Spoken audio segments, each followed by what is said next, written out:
Welcome to the Psych Central Show, where each episode presents an in-depth look at issues from the field of psychology and mental health, with host Gabe Howard and co-host Vincent M. Wales.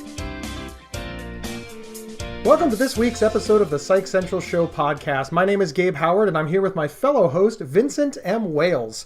And today, Vince and I will be talking to Tony Hoffman, who is a former BMX Elite Pro and placed second at the 2016 World Championship in the Masters Pro class. Tony, welcome to the show. Thanks for having me, guys. Glad you could make it with us here.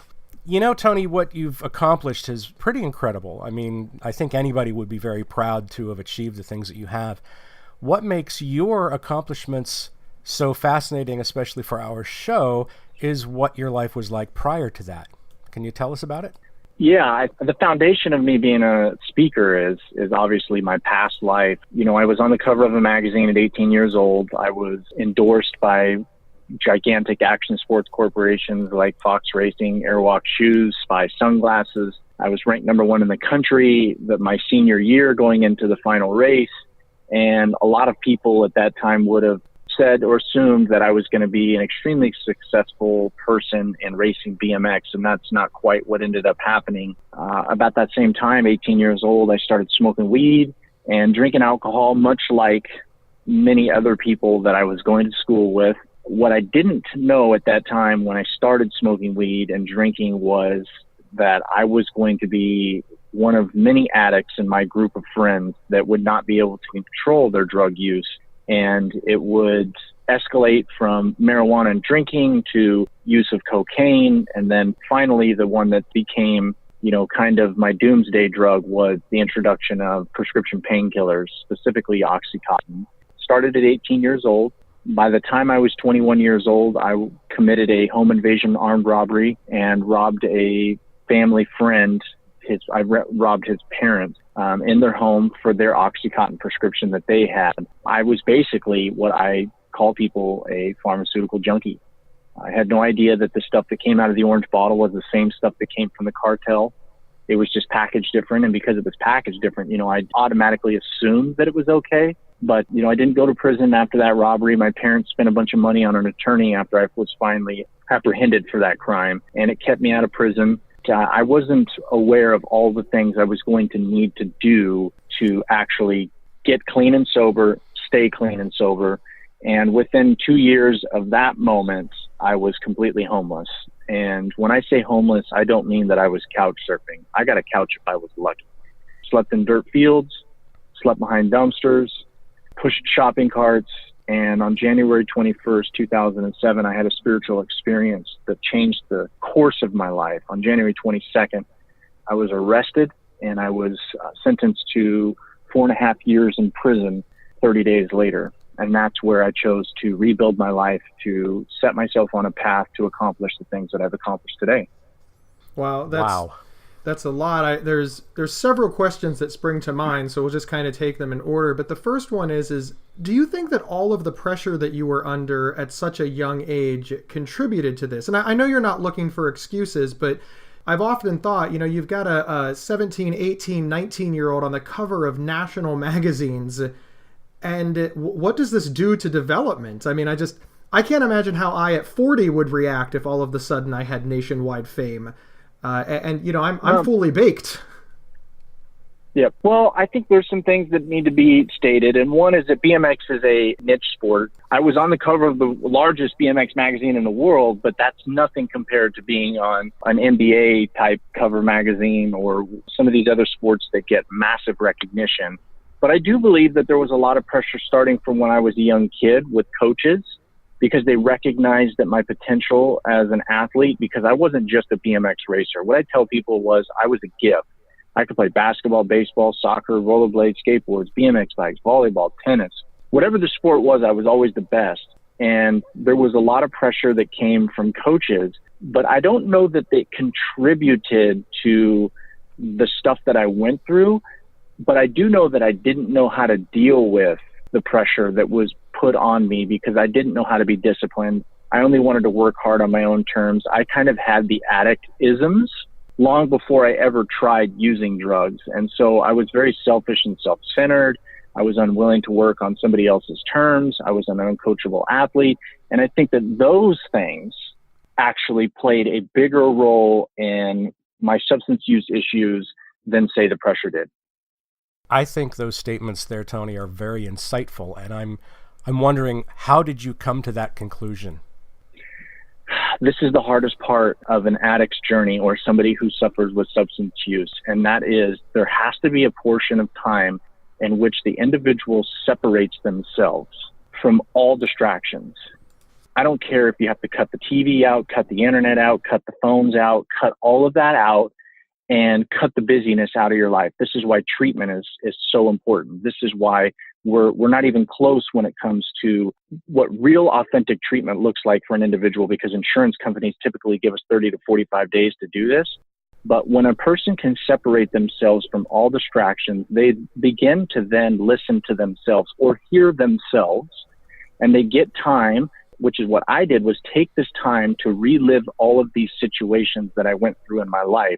When I tell my life story in youth audiences, I tell these stories that somebody might ask, why does he tell this story?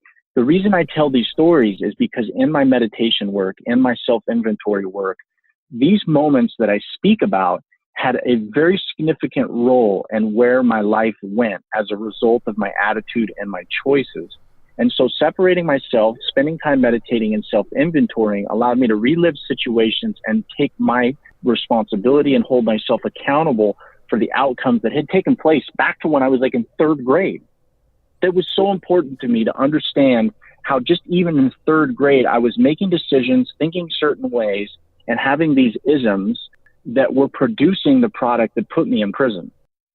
We'll be right back after these words. This episode is sponsored by BetterHelp.com. Secure, convenient, and affordable online counseling. All counselors are licensed, accredited professionals. Anything you share is confidential. Schedule secure video or phone sessions, plus chat and text with your therapist whenever you feel it's needed. A month of online therapy often costs less than a single traditional face-to-face session. Go to BetterHelp.com/Psych Central and experience 7 days of free therapy to see if online counseling is right for you. BetterHelp.com/Psych Central. Welcome back, everyone. We're here talking about addiction with BMX pro Tony Hoffman. One of the things I want to say is I really like what you said about how insurance companies and the medical establishment is like, okay, you're sick. As long as you're better in 30 to 45 days, we'll call it a win. But if you're not, it's probably your fault and we've got no more resources for you. This is not the way that we treat, cancer and other physical illnesses. And I think it really leaves a lot of people desperate. One of the other things that you said is that going to prison kind of helps save your life. And I don't want anybody to hear this and think, oh, so all the addicts need to go to prison and they'll all end up being like Tony, because I know that's not what you're saying. No, it's not what I'm saying. I went to prison and my neighbors in front of me, behind me, left of me, and right of me all shot heroin, every single one of them. It was a shooting gallery. There's more heroin in prison than there is on the street. The guards are not there to help you. The vocational programs in California institutions, they may have been reinstated. I know they're at least trying to reinstate them. But when I was there was nothing in there to facilitate recovery. I'm not the rule. And I try to tell my probation department and judicial factions all over the country, don't put me on a pedestal. My job is not to run around and say, look at me, look what I did. Everybody else should be able to do it too. Because that's not the case. I'm a very, very, very small percentage of an exception. The rule is most people need long-term treatment. The rule is most people need social programs or exit programs that are long-term mentorship to help these individuals who go into gang-ridden neighborhoods, who've been through foster care their entire life, who have not had a mom and dad who've been married for 43 years and an upper middle class financial status. That's what I had. I had all of the things that I needed. What I didn't have was the attitude choices and an addiction that I didn't get to choose whether or not I was going to have in my life. And so the answer is not institutions in terms of jailing. The answer is social programs, treatment, and mentoring programs that can help individuals overcome whatever specific hurdle they have in their life. And there's many that need to be addressed individually. It's a very powerful thing that you said there, that one of the ways that you were able to get well is because, you know, you had a good family, a good support system. You were upper middle class. Your parents were married to each other, and they loved you very much, and they tried very hard. But we've got to put that against the fact that even though you had all of those things, addiction still played a huge role in your life. So even with all of those things, you couldn't avoid it, but you needed all of those things to help get through it. And we can really start to see the breadth of the addiction issue in America. It's not as simple as, oh, well, they come from bad homes, or, well, if your parents weren't divorced, or, well, if you had money or tried harder. There's all these little corners that everybody tries to shove this problem in.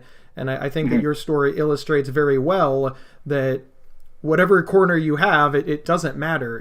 Addiction has no reason, and it can really hit anybody. It can hit anybody, and I will tell you right now that I've been sober for almost 12 years, and the hardest person to get to listen to you as an addict is the person with money. They cannot let go of the belief system that their money will fix things. Gotcha. Their money has made them better than people. Their money has eluded them all of these opportunities, and that they're not like those other people. And we've communicated this to the baby boomers, Gen X, and the early millennials through the DARE program that said, stay away from PCP, cocaine, crack, methamphetamine, heroin, LSD, those drugs. We knew that those drugs were only found on the other side of town. The other side of town was lower socioeconomic. They were different color skin. They had all of the gangs. They didn't say anything about the orange bottle, because the orange bottle was people who had insurance and went to doctors, and the doctors prescribed them the medications that they would become addicted to. And so we separated ourselves because our money put us in a different region of how drugs would be administered to us. And so letting go of those belief systems when you have financial status is extremely difficult. You know, you make a good point about like the DARE program and things like that. I went through the DARE program, and you're right. It always showed a well-dressed 15-year-old, and then somebody would come up dressed like who knows what, but clearly somebody that didn't belong in the neighborhood, and they would offer to sell you drugs, and they taught you how to say no. You were never offered drugs by your peer group. You were never offered drugs by somebody dressed like you. You were always offered drugs by somebody who stumbled upon your schoolyard, no doubt to victimize you. I'm so glad you brought that up, because in my speeches at times, I will tell kids, when I was a young kid, I remember this commercial. They were in the hallway where the lockers are, and this little weak, measly looking kid is going to his locker, and then this big bully looking guy comes up and he says, "Hey, Johnny, want to smoke a joint?" And it's like, just say no, and then slams the locker. That's what they told us peer pressure was when I was a kid. They didn't tell us that peer pressure actually looked like this. You're going to have a group of friends that you went to elementary school with, intermediate school with, slumber parties, ski trips, family vacations, and one day, 3 of your friends are going to decide that they're going to start smoking weed, and that there's a component in you that does not want to experience what it's like to lose your friends and be lonely. And so you have a choice. You either have what it takes inside of you to decide that this is not who I am, I can be alone and make new friends, or you are going to be overcome by the fear of losing friends and being alone, and you will end up doing the same thing that they do. That's what peer pressure looks like. It's not the bad guy coming up to you. Nobody ever offered me drugs that didn't like me. It was always my best friends. Yeah, very good point. Wow. I was just going to say we need to do a show on peer pressure. Yeah, but I think we just did it. And you're right. All the peer... yeah. Tony, you're absolutely great. right. That's what peer pressure looked like for me. It was never my enemies that wanted to hang out with me and do anything. It was always my friends that wanted to hang out with me and do something that got us in trouble. And you've got to strip it down to an emotional level. Like, we're talking about emotional awareness right now. When you look at peer pressure, somebody might say, well, I never experienced peer pressure that way. You did. If you can stop, remove yourself, and you can examine all of the emotions that are at play in those situations, 100%, that's exactly what it looks like. We're talking emotional awareness and what people are experiencing in those moments and what drive us to make the decisions that we make, because that's what it is. There's layers beneath the cognitive level that we can understand and see that are actually driving us as human beings, assisting us in the choices that we make. They're survival instincts, whether we know it or not. That's also very insightful. Thank you. I want to go back to something you said a little earlier, which was that addiction isn't a choice, that you didn't choose to become addicted to anything. Mm-hmm. A lot Absolutely. of people out there will say, okay, sure, nobody chooses to become an addict, but they do choose to start using those drugs in the first place. What do you say to those folks? What is the statistic of people that have never drank one time in their life, smoked weed, or a cigarette? I am telling you right now, that number is far less than it is people that tried it. And so my thing is, if most of us have tried a substance at one time in our life, and you didn't become addicted to it, what you're choosing to do in that moment is take the reality that was your life and say, it didn't happen to me, shouldn't have happened to them. But not everybody's alike. If it was, we'd all die from cancer, or we'd all die from heart failure, because we're all robots. We don't live the same realities. We don't have the same bodies. If it was my choice, tonight I'd be able to sit down with my family and I'd have a glass of wine. But I can't, because that glass of wine will kill me. That wasn't my choice. When I started smoking weed, I said, I'm just going to smoke weed one time. I just want to try it and see what it's like. What I didn't understand was I had a lot of emotional issues, anxiety, depression, these mental health issues. And so I didn't have good self-esteem that were looming me into these regions. It would allow me to make a decision to smoke weed so I could fit in. But then when I started smoking weed, what would happen after that, that wasn't my choice. So you can't blame me for making a choice that 95% of other people are doing. It's what happens. It's what happens after I make that choice. It's not a lack of willpower. That's one of the biggest reasons why I picked up the microphone. I went from a prison cell to the Olympics. When it comes to willpower, most people will tell you I have an abundance of it. But as soon as I put a drink in my body, I put a drug in my body, I have none. I can't stop it. That's what I didn't get to choose. And that's what I wish didn't happen to me. Because like I said, I'd love to be able to sit down with a friend or go to a function, have a glass of wine, have a beer, or get injured and take a painkiller the way it's prescribed and then stop and not have a problem. But that's not me. That wasn't the card that I was dealt, unfortunately. I think it's incredibly profound the way that you said is we're not all the same. So I can do something and have a different outcome than when you do the exact same thing because we're not all robots. Because I think that we understand that when it comes to achievement. For example, if I tried to ride a BMX bike and I worked as hard as I could, I would never be as good as you. I have a different body type. Maybe I don't have the same muscle mass. Maybe my shoulders are too broad. I'm too tall. Who knows? But the point is that hard work didn't get all of those other people that tried to beat you in the Olympics up to your level. You were the second best in the world? Second best in the world in 2016. That's after I'd stopped racing for 3 years. My athletes challenged me to come back and try and win the world championships 3 years after I put a bike away. And I showed up at the World Championships and took second place. But you've got to figure that the third place person worked just as hard as you and wanted it just as bad. Yeah. Oh, 100%. So that's the point, though. You both 100%. Did the exact same thing and got different outcomes. And people understand that. We understand that when it comes to sports, competition, and everything else. But for some reason, when we talk about, more negative things like drug addiction, it's like, well, I smoked pot and didn't become an addict, and you smoked pot and did. So therefore, you're lazy, defective, didn't want it as bad. You chose this. It's all your fault. And that's really just kind of what I wanted to put out there. Just nobody would think that when it comes to anything else. We don't think that the losing team just didn't want to win. Right. And this is where we go back to the surgical board. We start dissecting thought processes and belief systems and personal biases. And when a person is unwilling to use sound logic like you just presented, it's all being blocked by personal biases and belief systems that were created when they were young individuals. They're not aware of those belief systems at play and how they're an improper use of survival instinct and how they push their reality onto other people. Is they're unwilling to accept that somebody else could make the same choice as them and it affect them completely different because maybe they want to believe that all drug addicts come from bad areas. Drug addicts are bad people. Drug addicts are a result of bad parenting. All of these belief systems or personal biases that they've created from somewhere in their life growing up. They're not aware of them, but they're willing to push them onto other people. Tony, this has been a fantastic talk. Excellent. We've covered so many different aspects of human life in this past 20 minutes, and I thank you for that. what message would you give to our listeners that you want them to walk away with? I tell people this. When I was homeless, the worst thing about me being homeless was not having a house or a place to stay. It was the stuff that people threw at me. It was the jokes that people made when they saw me at a liquor store asking for money or change because I was hungry or thirsty. It was the looks that the nurses gave me or the doctors gave me when I ended up in an ER. And those things contributed to my shame and my guilt. I was never asked by any individual, what's your story? Are you okay? Do you need help? Is there anything I can do for you? One of those conversations could have changed my life.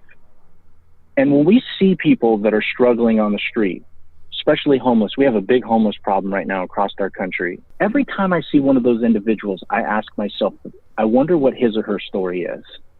I wonder where it all started. Were they in foster care? Were they sexually abused? Did they have a mom and dad? What was the social construction of their life, and where did it go wrong that this is where their story has taken them? How do we help that individual? How do we understand that individual? Those are the things that we should be asking ourselves as human beings. We should be trying to understand somebody's situation instead of pushing our reality onto other people and judging their situation without ever knowing it. We're never going to cross any kind of lines and get people the help that they need in all kinds of arenas if we don't start trying to understand individuals more. Because even though I was on the cover of a magazine, came from a family that was married for 43 years, upper middle class, I still experienced some of these situations in which people would say, that person is a piece of you-know-what. That person will never provide to our country. Why am I paying taxes for that person? Nobody ever stopped and asked me. I didn't want to be that way. I'm blessed and so fortunate that my life is the way it is. That's why I picked up a microphone. That's why I do podcasts like this. That's why I try to get people to understand. We need to start asking and trying to understand people and their situations so we can actually get people the help that they need. Thank you, Tony. I wish more people thought like you. Amen. I really do. Amen. I'm doing my part, guys. I'm really trying. You're doing great work. Where can our listeners find you if they want to connect with you after the show? Absolutely. Instagram, Tony M. Hoffman. Facebook, Tony Hoffman Speaking. You can find my website, TonyHoffmanSpeaking.com, if you're interested in any kind of my presentations. And I do healthcare presentations, college, Division I sports programs, high schools, middle schools, communities. You can find my website, TonyHoffmanSpeaking.com. Also, I have my own personal podcast called One Choice. It's found on iTunes, Spotify, and Google Play or Google Podcast app. You can just search Tony Hoffman or One Choice. You'll find the podcast. I talk a lot about the mechanics that have made me successful. I have a Trading War Stories that's kind of entertainment, but we also talk a lot about recovery, try and push the conversation forward and removing stigmas and so forth. So find me on any of those outlets. I'd love to have you guys a part of my journey. Great. Thank you. Thank you so much, Tony, for being here. We appreciate it. And thank you, everyone else, for tuning in. And remember, you can get a week of free, convenient, affordable, private online counseling anytime, anywhere by visiting betterhelp.com/psychcentral. We will see everyone next week.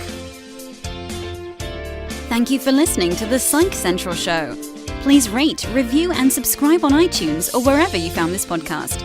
We encourage you to share our show on social media and with friends and family. Previous episodes can be found at psychcentral.com/show. Psychcentral.com is the internet's oldest and largest independent mental health website. Psych Central is overseen by Dr. John Grohol, a mental health expert and one of the pioneering leaders in online mental health. Our host, Gabe Howard, is an award-winning writer and speaker who travels nationally. You can find more information on Gabe at gabehoward.com. Our co-host, Vincent M. Wales, is a trained suicide prevention crisis counselor and author of several award-winning speculative fiction novels. You can learn more about Vincent at vincentmwales.com. If you have feedback about the show, please email talkback@psychcentral.com.